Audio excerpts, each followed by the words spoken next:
Madagascar. I had my dance group in Madagascar. We had our company, and with the work we did, we toured Europe already 6 years from 2001 to 2007. So I toured Europe already, so I kind of know what is Europe in terms of, infrastructure and so on and so forth. But then culturally, what we did, our work was based in fusion hip-hop, traditional dance from Madagascar, and contemporary dance. And those work were touring around Europe, and we were doing a lot of workshops. But then when I came to Finland, I didn't find anywhere where I could fit. So the only way for me to do that is to just, I need to go find some hip-hop dancer. And then I went to Kisahali, and then at some point I met Sibiri Konate, another amazing choreographer and dancer, now living in Finland or so. So I then made those connections to make me feel that I have my roots a bit here as an artist. Then I was more comfortable being in Finland because I could go and dance with some break dancer, and I could dance with Sibiri, and I could create some performances together. And then I started teaching also here and there. So then I was installed as an artist, and then the rest I didn't really pay attention about me being an African or from Madagascar in Finland. So the idea of finding people that look like you, or finding people who have similar experiences, is foundational, but we still need to find a way to exist within Finland, and that means interacting with people who don't necessarily look like us. What was that experience like for you, Ajak? Because you came here young. How old were you when you came? I was 5. 5. So I was a kid. So my experience obviously different because in Njara you came as an adult, but I was a child, so I went directly to the kindergarten, and I would interact most throughout my days with people who did not look like me. So I was in the kindergarten, and then basic education, and then whatnot. But like I said earlier, for me, my art is something that has been in me for always. So I think when people ask, like, when did you start dancing, I find that question a bit odd, because I think dance is within everybody. A child learns how to dance before they learn how to walk. A child learns how to sing before they learn how to talk. So I think that's like the most innate thing. And I found that the places where I found these aspects, that everybody was a natural artist, was within people from our diaspora. So we would have Congolese weddings, and we would go there, and they would teach us coupe de kale, or we would hang out with Ghanaians, and they'd have the azonto, or then we'd have our own tribal dances. So I would interact on my free time with people from the diaspora. We made friends either through us, the children, amongst ourselves, or our adults, and they would bring us somewhere. But when it comes to interacting with the Finnish population, yes, it's a bit different, because even though Oulu had an art scene and, say, hip-hop scene, I found it to be very clinic, very medical, and you dance to a mirror instead of taking energy from one another. I tried that for a while. It was never my thing, so we would go back to training amongst ourselves. But I do have a lot of appreciation for the dance scene. I know, for example, in Oulu, Julian also is a great Ghanaian Finnish dancer who's making groundbreaking work, actually teaching azonto and hip-hop in Oulu right now. But it was different. I think my main source of inspiration when it came to my art, or just expressing myself as a child, an artistic child, came from other people who are from the diaspora, and we would share it on our free time. That's interesting, because that is the thing that I always tell people I miss the most from Kenya. I've been here for 3 years, and the natural way people sing and the natural way people dance, it's a way of life. It's not limited to a room, it's not limited to, professional. It's like people just dance whenever, wherever. It's like a way of life, and that's like it was a difficult thing to adjust to, the idea that dance and singing and being that way is not just every day, everywhere, that you can see it everywhere, which is an interesting difference that I hadn't thought of when I moved to Finland. What about you, Njara? What is the integration process? And you have a different perspective from Ajak and myself. Exactly. I mean, thank you for sharing those stories. It was nice to see it from that perspective, because, On my side, when you came for the first time in Finland, the process is the same, that you go to the TE office and you need to learn Finnish and all that process. For me, I felt that it's too long for my dreams, because I had dreams when I moved, of course, like everyone else. But then when I started teaching, I saw that what I do, a lot of people liked it, and I saw that this could be my profession from now on. Before I moved to Finland, I was a general manager for a cultural cafe in Tanzania. So I had my job and I lived well, but then I wanted to change. So when I moved here, I was like, now I just want to go back to being an artist and just dance. So I just moved and then worked hard through that, pretty much. So like I said, I had to find a place where I could dance, and so I was meeting break dancers here, and then other African dancers. They created associations. So the first thing was to have something structured in order to move forward. So I started structuring an association, and then we started gigs here and there. I was teaching, and I had a lot of classes. And the dream back then, that was then, I would say that dream was then in 2013, to have my own studio, and now we are having it. So congratulations, Madame Studio. Yeah. And that's why it's called Madame Studio, first of all, because there is the word Mada in it, so that's Madagascar. So Madagascar is a bit present in Finland, and also in French, ma dance is like my dance. So it's my dance studio, but it can also be your dance studio, because if you, for example, you dance at my studio and someone asks you where do you dance, and then you can answer at my dance studio. So it's more of a community home than a regular dance studio, because in my dance studio there is only 3 classes that are open for all the public, but the rest is only for the dance groups that you're going to see performing later. So it's really creating a community of people who are in love with dance, especially Afro dance, and then from there we develop it. At the moment, let's say we have about 70 people as regular group members, and then the rest are about 100 that are coming in and out. And so it has been a long road, but like I said, it's also trust in the process and work hard for your dreams. It's good that way. That's amazing, because that's a way of bringing your love for dance and then sharing it with the community. And a lot of or at least the 2 that I mentioned, the productions that you were in 2022 and 2021, were about bringing different kinds of dancers with different experiences, but also different backgrounds together, and then sharing the story of being together, a cultural community thing, which is what dance has always been about, or supposed to be about, bringing people together. Yeah, and also meanwhile, I'm also, when I do this production, most of the time it's always a story that is come from Africa, that is come from Madagascar, like the production we did of Elina Baltonen, is a Finnish choreographer. It's about the funeral tradition we have in Madagascar and the value of it. So that it's also my role as a Malagasy person and an African person in Finland is to tell a story from where I come from in this country. Yeah. And Ajak, you did a collection of poems, and that's also you telling stories. How did that come about? What was the inspiration? When was it released? So I've been working on this 3-year project where I'm asking the question, what if I was free? And then I'm approaching this through the lens of what freedom looks like in black and brown bodies here in Finland, because I think it was 2019 or 2020. I was getting together with some of my friends from different fields of work, and we would talk about how it is so difficult. Like you said earlier, when you meet somebody from diaspora, you all automatically connect. So if you connect, then the status quo is the sense of unconnectedness. So you don't connect on your day-to-day life.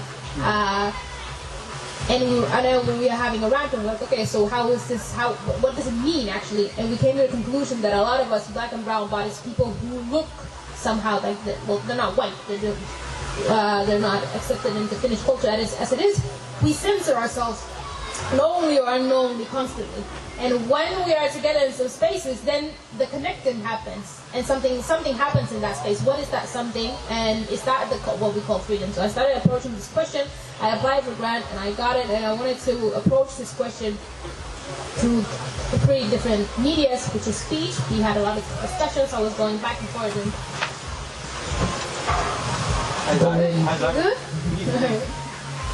So I was going back and forth in cities I've lived in, Oulu, Kokkola, and Helsinki, and I've had discussions with black and brown bodies, and then written word, and then via dance. And I've been working on my solo, but for some reason I've been injured for the past year, like twice, and it has set me back a lot of times. And then I started thinking, okay, so something else moves you besides actual movement. If you can't do the actual movement, how can you feel the movement in any other way? And from all the material I had gathered from the first year of having discussions with people, I started writing different medias, and then I decided at some point, I was actually last year in October, I was in London, getting more inspiration, going to dance classes, finding that connectedness where there are more black and brown bodies to connect with, people from the diaspora. And then it was Black History Month from October in the UK, in London. And the poetry scheme is so big there. And I had these, I don't know how many pages of whatever text and recordings and whatnot, how I've approached this question of what if I was free, and I started to edit it. And by the end of the trip, I was like, okay, I guess I'm making a poetry book. So I came back, danced a bit, got injured again, and then I was like, okay, now I have to release this book because I can't move anymore physically. I have to move these emotions somehow. So everything that I've gathered, I found, actually I self-published it in February. Congratulations. Thank you. And the name of the book is called Kinskeeper, and it's been good. People have liked it, read it, and enjoyed it. There we go. Good job. Kinskeeper is an interesting concept because it reminds me, or Kinskeeper makes me think that you're the keeper of your sister, your brother, your family, and it's a very cultural thing. And then the idea of community is very strong within the diaspora, that my child is not just my child, it's our child. And your problems are not just your problems, they're our problems, which was another cultural thing that was difficult for me. There's a sense of isolation here that is profound sometimes. And I don't think that it's because they don't find community within each other. It's just difficult for people on the outside to penetrate within the communities that are already formed, which is different from, at least in Kenya, where somebody can see you on the bus stop and then within 10 minutes you are their everything, that you love them and they love you, and they take you to their home and they give you chai and you know everything about their life and they know everything about yours. So my question is how, as people trying to make a living with dance, or trying to make a living, or trying to educate people, or trying to set up a studio, or trying to get a grant, what have the struggles been, or non-struggles if there have been no struggles, in finding a way into the Finnish culture so that they will accept you the way that you are? Have they accepted you the way that you are? Have you had to? Those are many questions, but you understand what I'm saying? I mean, I think in everything you do, there will be struggle, that's for sure. You wake up, it's a struggle. There is no coffee, it's a struggle, right? So, the question is a bit wide in this sense, but in my own experience, like I said, I had dreams and I had my own journey already before I came to Finland. And when I decided that I'm going to only be just a dance teacher, then I'm going to go for it. There is one thing people usually say, fake it until you make it, right? When I moved here, first time I arrived, there was no Afro dance was popular, but not that popular yet to have that many people in our class. The only thing was Latin dance. And I had Latin dance background, but people asked me to do it. So like, okay, let me teach, but then I had a lot of students. But then after 5 months, I'm like, nah, I'm from Africa, I'm gonna do Afro dance and hip hop. Those are my background. So then I pushed on those. And then of course what helped me as a dancer, this is not all of us are from Africa, for example. I get to be professional dancer, but at the same time I studied at the university business administration until my bachelor. Here in Finland? No, in Madagascar. But then the beautiful thing about Finland, when I came, that there was a lot of free opportunities for you to go to a business advisor, and all those information was available there. And I just went to all the seminars and everything to know how can I start my own company here. So then I started it with no contract, no nothing yet. Just open the company, and then you work hard towards it. Because in the end, you are the only one who's going to dictate where you're going to end up. And I know my destination was I need that studio. Of course, you talk about that with people just say to me, it's going to be difficult. This country is very expensive, this and that. I put that here, I go towards my goal. And luckily, I had many people that were supporting me during worst time, because there has been tough times here and before here. But at the same time I have kids, I cannot just tell them, no, Papa is giving up. You can't do that. They need food, they need school. I have 3 kids to feed, so I gotta do what I gotta do, and dance is my passion, my profession, and it will be that. I'm not gonna go do another job. That's incredible, because you're saying that the Finnish system provided you a lot of information to how to make the studio, how to make it as a business person, and provided you lots of opportunities to learn the best way to build the business and grow the business, and then you utilize those opportunities and then worked very, very hard. So it's just a matter of using the resources available, working very hard, and then putting to the back of your mind and that it will be very hard, just keeping going on. Exactly, and trust me, I've been all around Europe, and especially in France, Germany. I worked a lot in Tanzania, in Kenya, and the tools we have in Finland is one of the best. A lot of things that are free. So I was like, if I don't succeed here with all the determination I have right now, then no, I will not succeed anywhere. It's now or never. Then let's go. And I think it's, I understand that there are problems out there. I think Ajak knows more detailed things about it. I understand. But then at some point also we need to tell ourselves we gotta work hard. Us, diaspora, Africans, that we can learn to maintain ourselves very well, because there are opportunities that we can use, and just work hard for it. Cool. Yes. And you work hard and are successful, because my dance is like a thing. And I've heard lots of people enjoy and appreciate and find community within your system. So you are proof that the system works, and then working hard works, and then having a community that supports you is effective. And and then of course we have these cultural differences and how we are and how when we came and how people in Finland are. But trust me, my students have changed since they met me. They come late at practice, you know what I mean? In the sense that there is a lot of things you can learn from each other, and that was just one joke, but it has. We are when we go to practice, or when we have workshops at my studio, it's a family meeting, even if you never met anyone. Lately I've been arranging a lot of international workshops, so I bring like the top level Afro dancers from all around the world to Finland. Coming now is in September, we'll bring someone from Tanzania straight from there to teach Afro, and there is Canesa, and also Low Dancer is coming back.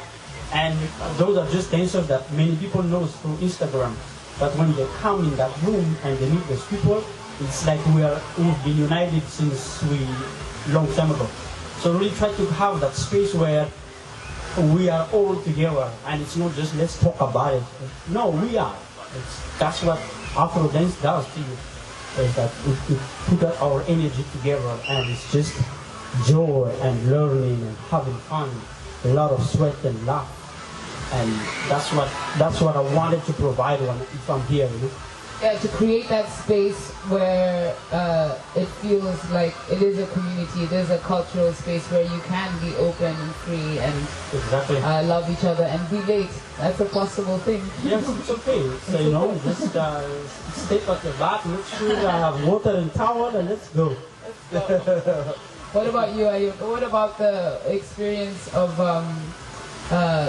getting the grant and creating the piece of work and writing the poetry and releasing the poetry or the collection of poems? What was that experience like as somebody from the diaspora trying to penetrate the Finnish system of grant applications and all those things? Well, first of all, thank you, Njara, for sharing, and I agree to most extent, but also, like I said, I grew up in Oulu and I was in Kokkola for 5 years, and there are differences in what part of this country you are existing in a black body, and it was very deliberate that I didn't, bloom as an artist before I came to Helsinki, because even though we tried, even in Oulu when we was kids, when we were kids, we would dance. We had our own dance group, but we would train, but we were at the mercy of the people around us, and the people around us had conditions that we couldn't meet, as in, this is not the kind of music that you want to hear, this is the kind of music we want to hear, these is not the kind of dance moves that we are comfortable with, these are the, and it's like, okay, you're asking me to be less of me for you to be comfortable.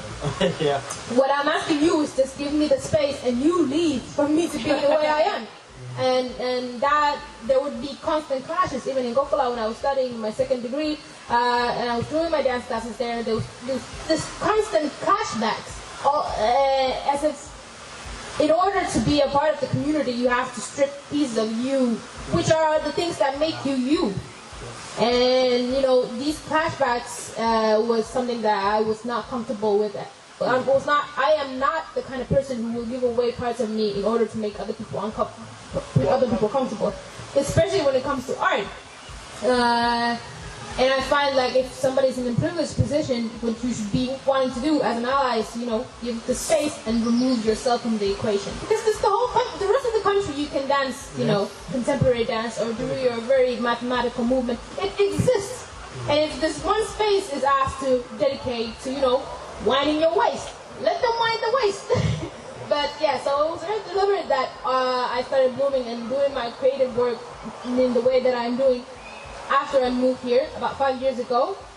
And when I applied for the grant in 2020, it was also a group effort because the whole project came about when I was talking to my brothers and sisters. We had this round session. I was like, I cannot keep doing this. I cannot keep giving parts of me in order to create. It's not working. And it's taking away more from me than it's giving. At my young age, if I give up now, it's not going to happen.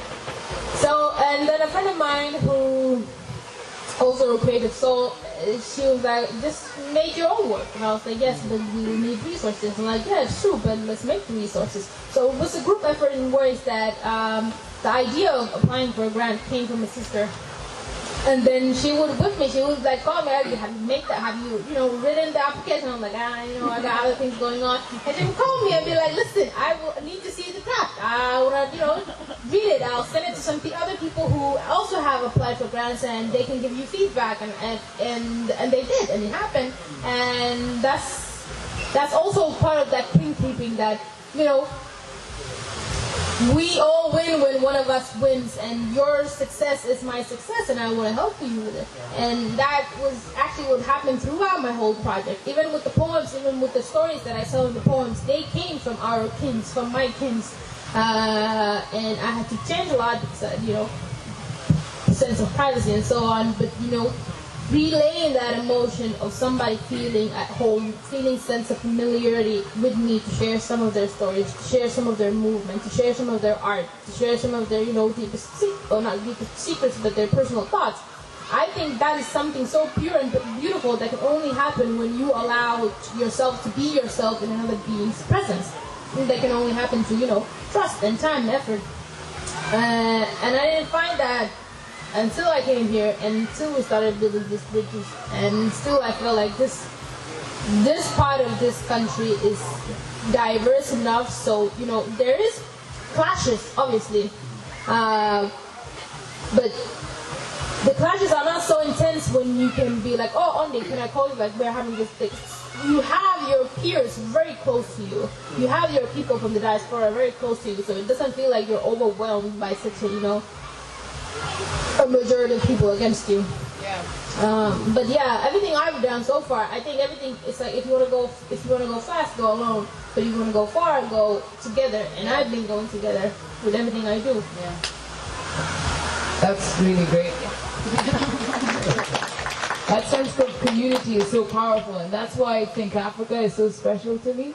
Because I did feel very alone the first year, and living in Pori. I don't know if anyone's ever been to Pori, but it is very, very small and doesn't have a lot of people of color.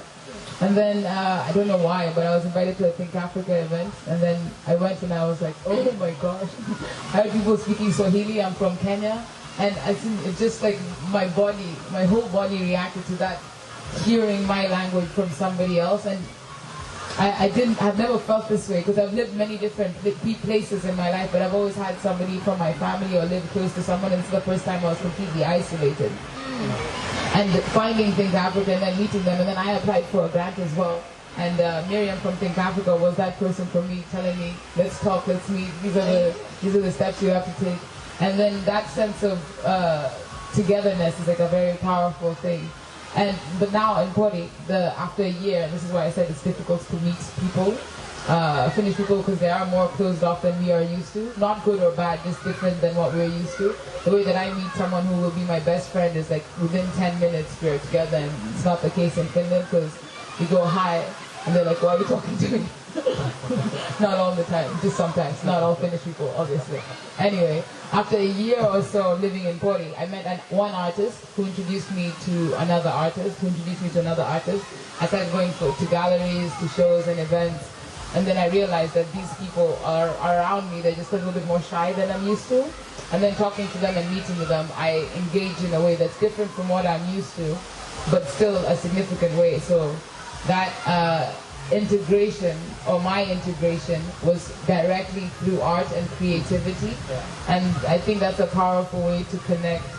But I wanted to ask you guys about a negative experience, because the positive, well, yours wasn't, but you found a happy ending in the end. The thing that I struggled the most with was racism, just like straight up racist behavior. You don't have to talk about it if you want, but I feel like it's something that many people get uncomfortable around, and that means that we don't talk about it enough, and that means that people don't really get comfortable with the idea that Finland can be racist. And I think that's something as creatives we can tackle in a way that's not so confrontational but more instructive, so that people who haven't had the experience can be more aware of the experience. If anyone has anything to say, anything specific or non-specific? My problem with that is I'm very good at ignoring the negative. Because, like I said, I had dreams. Maybe I'll share one little dream I had. Not even a dream, it's way too much than a dream. Because I used to be in the breakdance world before, so it's been my dream to take Madagascar to the World Championship of breakdancing, which usually takes place in France every year. When I was 18, we watched those videos in a VHS tape or a DVD or something, and that's why we practice hard, because you see those guys amazing. But then with the work I did, the guys who organized those contacted me that, Njara, we see what you do. Welcome to arrange stuff for Madagascar if you can keep up to organize that. And I said yes. But then of course that means I need to find money for 10 people to fly from Madagascar to France. So all of that needed to be planned.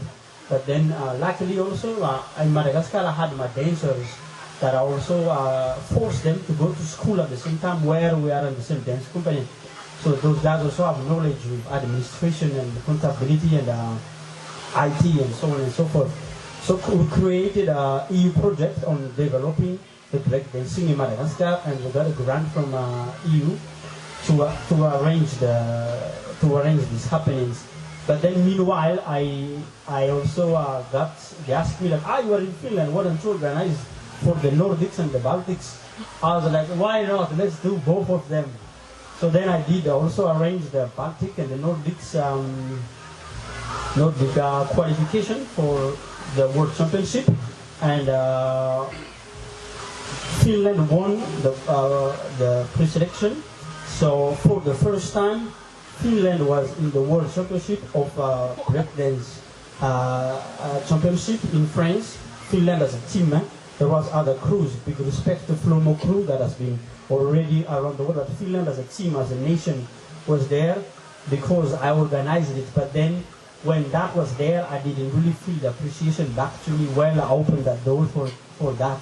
So that was just a bit like, okay, it's okay, I'm okay, I'm happy with the work I did, because while I was sitting in that big arena of 70,000 people, Finland team is performing on stage, Madagascar team is performing on stage. I was like, my job is done for now. So just that little bit of that feedback of a little appreciation. But the rest is, like I said, I'm very good at ignoring the negative. So I just move on to next. Well, we appreciate you. Thank you. Do you have any experiences that you want to talk about, Ajak? I think I'm very acquainted with racism, but that's not. I'll also shift my mind from it that racism is not the problem of people who experience it. It's the problem of people who are racist and their friends. And that's why whenever I go to places, I refuse. For example, since I started my project, I never work with an all-white group. I always have to have some people who are melanated with me, and I feel like this is also since I've been working since I was 14, and I find this is like a reoccurring problem. Everywhere you go to a new all-white space, there's always somebody who needs to be educated. There's somebody who didn't know. There's somebody who's always had it some way. There's somebody who always, well, I didn't, and I'm like, I cannot keep doing this all over and over and over again. And one thing I've learned is, again, community, when there's more than one black people in the room, there cannot always be like the scared say, she, I didn't know, we didn't know. So, for example, in my professional life, I applied this way of working that every time I'm in a space, I need to know that the people who are inviting me to a place or people I'm working with, they know what anti-racism is. They already know what microaggressions is. They already know how to deal in a group that there are diversity without centering their needs to be racist or defending that they didn't know. You can't be an adult, my mother, my grandmother, my age, and keep repeating these same things. So I've decided that I will place the responsibility to the people who should be responsible. And I've been applying this, and I breathe more easily. Here we go. And it has made my life so much easier. But for example, in 2021, we made this project with this Afro-Brazilian dance artist who made this dance movie with Mario Lopez. And when Mario came in Finland, his wife is German and he's Afro-Brazilian, so he doesn't look Finnish. And he went to a public, I don't remember the church of it, but he went to a church. And he goes there, he wants to pray, and he's, giving his blessings and whatnot. And he sees, as soon as he walks to the church, somebody walks from the first row and looks at him and walks towards him and punches him directly in the face in the middle of a church. It was a racist incident. And with this movie he was making, he was talking that from that on, he had this armor. Like in this movie, we had this concept. An armor you carry around you, because when you've experienced so much hatred, so much racism, you're always carrying a heavy load that, if I have this armor, when I get hurt, it's not going to hurt so much because I'm ready. And when we were working on this movie, that's when I realized, damn, I've been carrying an armor my whole life. I've been living in this country, and that's when I decided to take it off and implement this. I will always place the responsibility on the white people around me of dealing with racism. It cannot always, and I refuse to back on that. And if there are situations where I feel like people are not taking it seriously or whatnot, I remove myself from the situation. I think the idea of the armor. Just quickly, because I want to go back to the armor thing because it's very interesting compared to my childhood. Because you grew up here, I didn't. But then, of course, in Madagascar we have 17 tribes in total. Like there is 17 different ethnic groups. So So already from a young age or so, if you grew up in Africa, those little ethnic groups can have some clashes. So at a very young age, you need to build that armor, even from Africa. Because I remember even then, I grew up in the city. It's like the ghetto in Antananarivo, the capital of Madagascar. All the tribes lives there. It's very easy for them to just hang among themselves. Or if you play basketball, it's you against another tribe. And I was unlucky, I was dating a girl from another tribe. So from a young age, I had to already put an armor so that I could be with this girl, or I could play basketball, or I could dance sometimes. Because otherwise, it's a lot of people looking at you like, this, what are you doing here? And they speak their own dialect, you don't understand, they speak your dialect, they look at you. So I think sometimes we kind of have the same upbringing here or there. Of course, we are from Africa, but also just what I'm saying is just to note that we kind of still went through similar experiences. It's just that you were here, but I was there because I was in the middle of a ghetto with different ethnic groups. So the armor is kind of, I'm sure even maybe among Finnish kids, you also need to put an armor, but this time, not maybe because of race, but maybe some other challenges. That's true. Differences can bring people together, or it can separate people. But I find it interesting, the idea of putting the responsibility not on yourself, but on the institutions around you, so that you don't have to deal with something that's nonsense. Yeah. I think racism is nonsense. That makes no sense and shouldn't be involved. My experience, this is the first time I've ever experienced this, was it's a small town, Merikaria, when we were, my son is somewhere there, he's 7 years old now. We were swimming on a beach, and then a person, skinhead, came, passed us by, and then spat on the ground right next to me and my son. And I was just like, that's a rude thing to do. Why would you spit there? I didn't know anything about it. And then there was somebody from Romania sitting next to me. And I was like, did you see that guy? And she's like, it happens all the time. They just do it because that's their way of passive aggressively, but aggressively showing their... And I was like, really? And then it happened a couple more times. I was like, this is insane. They're spitting on the ground in front of me to show their dislike for me. They don't know me. I don't know these people.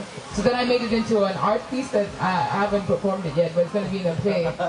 But that's like part of it. It's like literally the spitting, because art and creativity is a way for you to express these things that are insane, and so insane, but in a creative way, and make them so that they are less hurtful, but people still know that they exist.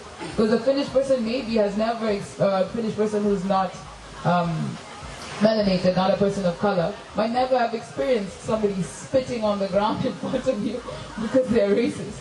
And I want people to know that this happens, that somebody who is a person of color would know that, but maybe has never seen it expressed, because people don't want to talk about these uncomfortable situations and these uncomfortable things. But I think it's powerful that we, through our art forms, are expressing the good sides and the bad sides and the things that we're supposed to overcome. The connection and the culture and the art and the beauty of it brings us together in a way that very few other things do. My next question, by the way, audience, thank you for joining us and being here with us. Give yourselves a round of applause. If you have any questions, because this is supposed to be interactive, I'm sorry, these guys are so interesting, I've kind of gone into a zone. But if you have any questions, and if you guys also have any questions for each other or for me, feel free to ask. We have about 10 more minutes. Yeah, put up your hand. If you have any ideas or questions, you can also speak to any of us after this is all over. But yes, thank you.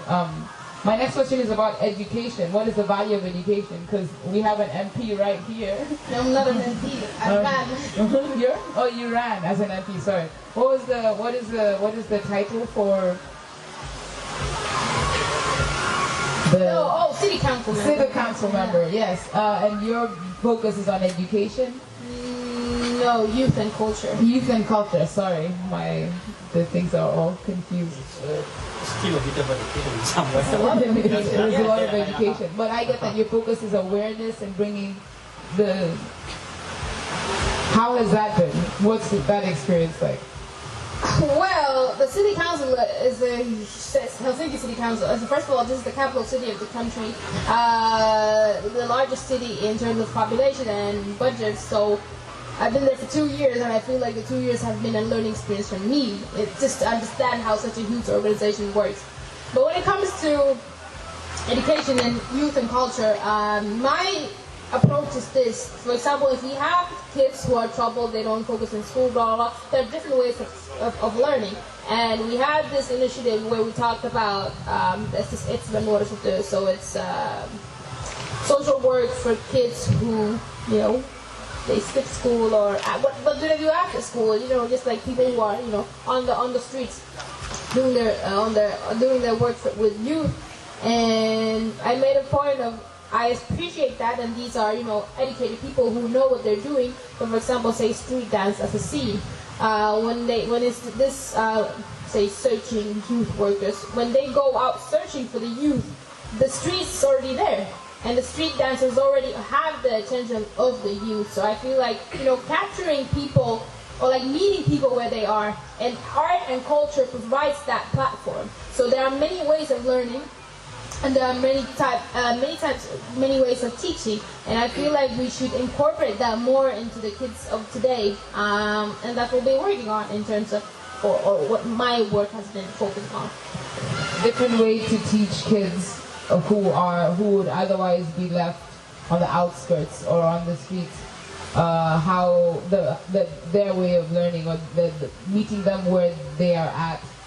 And you're talking about, I really like the idea of street dance, or the idea of arts and culture as a way of teaching, because I think kids automatically are creative and want to learn, but the education system, when it's really rigid, kind of leaves some kids out who are, their minds or their way of learning isn't capable of being as rigid, and then they feel like they're not intelligent because they can't learn the way that the system is designed for them to learn, if that makes sense. So I really like the way that you're thinking. Yeah, obviously every child in Finland has to be in school since they're 7 until they're about 18, because they extended that, and that's a valuable thing. But let's face it, not all children can keep up with that. And like you said, if somebody's feeling unintelligent because they don't thrive in the basic education system that was built for the industrial times, we as a society should provide these kids successful experiences, feeling like their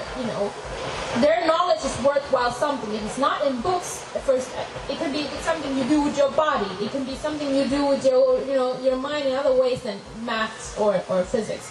And just understanding that there's different types of intelligences, but everybody should have that sense of understanding that they know something, even if they don't know the things that they're quote unquote expected in basic education. And I think that's the way that you guys are doing it as well, because I'm assuming you also have kids classes or classes for younger kids? At the moment, we have a project called Just Dance that is free of charge for kids, and it's actually meant for the diaspora at first, but then we said no, just open for all the kids, and of course hobbies can be quite expensive, so we put it for free. It's sponsored by Walter RAU and myself, so Martin Studio is giving space for free, and Walter is paying for the teachers. So at this aspect, that's what we do.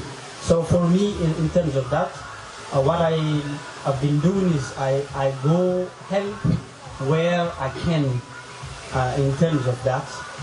And then my being has been always in two countries, half in Madagascar, half in Finland, which is two different worlds, because the needs in Madagascar are very different from the needs in Finland when it comes to me and the people around me and the people that I can help with my knowledge or with my input, I would say. So for me, I'm a dancer, so I go where dance is. So it was more about how can I develop these dancers for a better future. So that's why before Corona, I went back to Madagascar almost 3 times a year. I created a lot of projects to help them We did a lot of entrepreneurship program that helps dancers to understand how to open up your dance school and so on and so forth. And yeah, today in Madagascar, there is just in the capital, maybe there is 10 dance schools.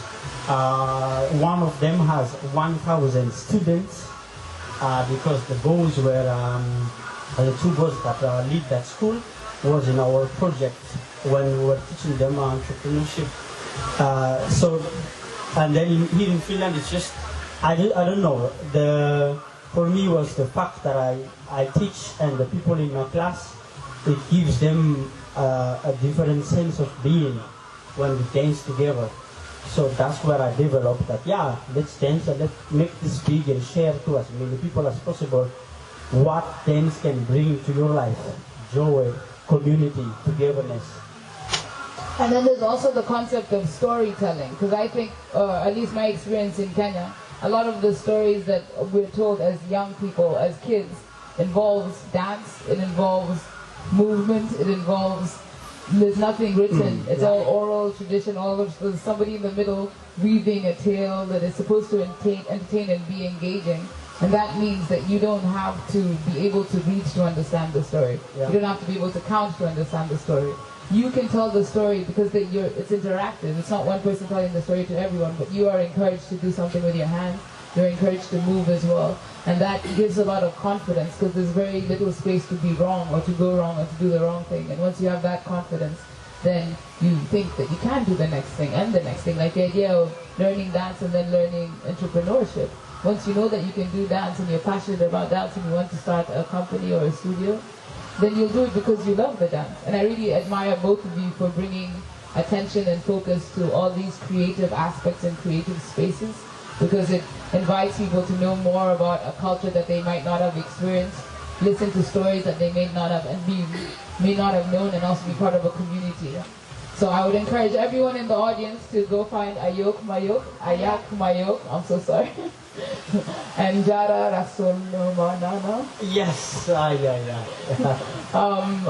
this has been Creatives Corner. I have time for one question. Does anyone have a burning question in the audience? Don't be shy. Anyone? Don't be shy. Just put your hand up in the air, like, no. No? Yes, go ahead. There we go.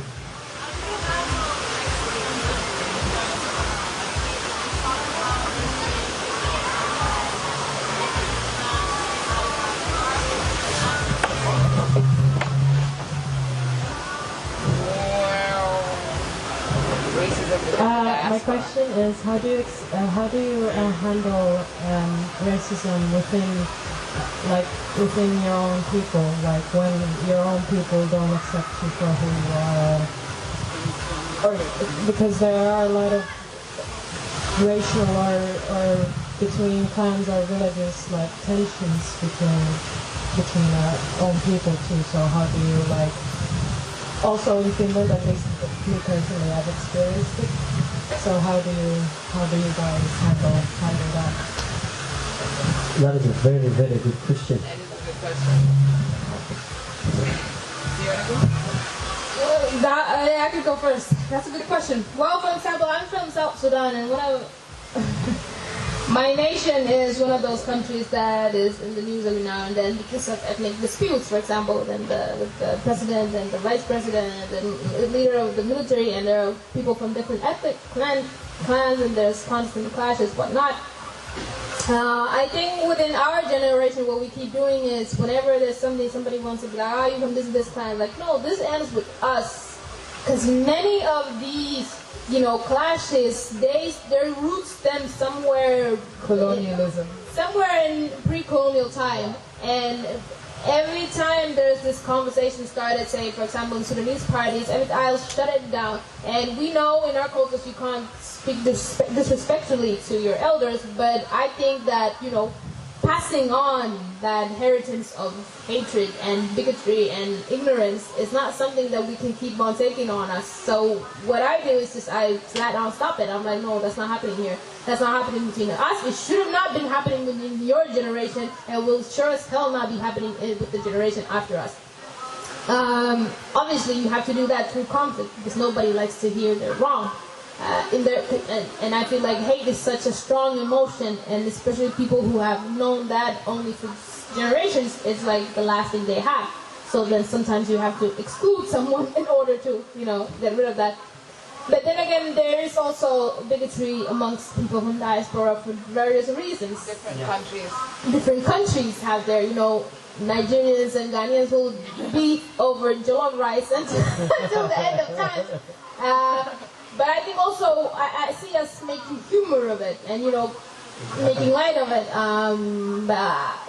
The only way I know how to dismantle bigotry or hatred is just like putting an end to it. And sometimes it can happen at your own expense, meaning that people will get mad at you. But then you have to decide, what will you do? I think a good thing is to always go towards the love. So as like a musician, I'll just name musicians that I love from that country or from a different tribe or culture, or start singing, start dancing with the person, tell a story from the different places. If that doesn't work, walk away. Just walk away. I think the things that hurt you when people reject you, if someone's going to reject you, they're going to reject you whether you talk to them a lot or not. As long as you say how you feel and present yourself as true, then their actions don't have anything to do with you. But you should say how you feel, I think. It's always important to say how you feel. But I'll always try and joke about it, laugh about it, and most people do want to laugh, and most people do want to hear a good song. But not all the time, and then you walk away. Yeah. You have to go, so finish this. I have to go, so just so you know, we have a dance performance that's supposed to start now on the other stage.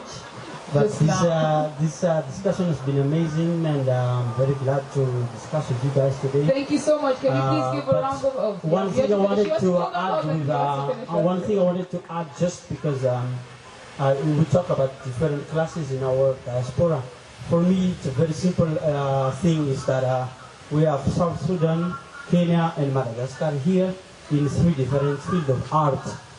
What if we collaborate, guys? What if we communicate better in what we do, and maybe we can show the rest of the world that us combined, we can be unstoppable and do good stuff for the whole community. So for me, I think the good communication among us will be the first thing to do, and then the clashes will be easily solved. Thank you. Lead with love and creativity. This is Njara. This is Ajak. Yes. I'm Mondi. Thank you so much for being here. Njara is going to have a dance performance over there, which he is late for because of us. Thank you so much. No problem. You've been amazing. So let's all move to the big stage and prepare. Let's go.